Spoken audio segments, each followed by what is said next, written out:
प्रधानमंत्री ने जहां झाबुआ को 7,500 करोड़ की सौगात दी, तो वहीं अपने संबोधन में कई बड़े दावे भी किए। पीएम ने अब की बार 400 पार की हुंकार भरी।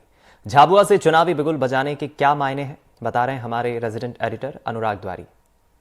प्रधानमंत्री ने जो झाबुआ में आज एक रैली को संबोधित किया, वो कई मायनों में बहुत अहम है।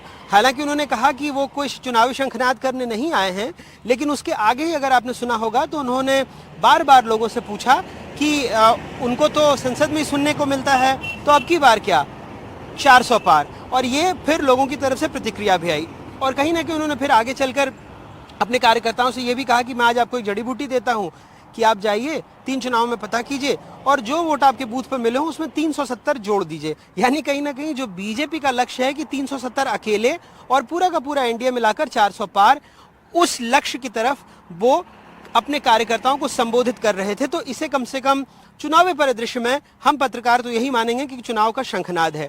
दूसरा, झाबुआ क्यों अहम है?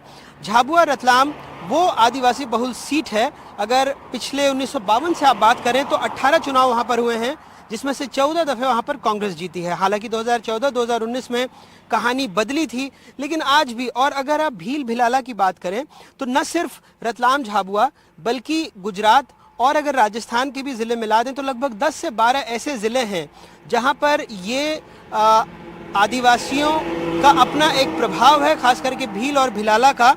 और इनको जो आप 7,500 की सौगात दें, 7,500 करोड़ की सौगात दें, और या फिर इसके अलावा भी बहुत सारे ऐलान जो किए, तो कहीं ना कहीं लक्षित करके किया गया है। और आने वाले चुनाव में क्योंकि काफ़ी आपने देखा होगा कि आदिवासियों के भी काफ़ी वोट मिले हैं बीजेपी को, तो उनको लगता है कि आदिवासियों को केंद्र में रख करके एक बड़ी लड़ाई जीती जा सकती है। और इसी के मद्देनज़र कांग्रेस पर एक तीखा हमला भी किया कि बहुत सारी बातें बोली कि कोई बचा नहीं है मध्य प्रदेश में, और मध्य प्रदेश की जनता ने जो उनको प्रतिसाद दिया है, तो कई बातें अहम थी।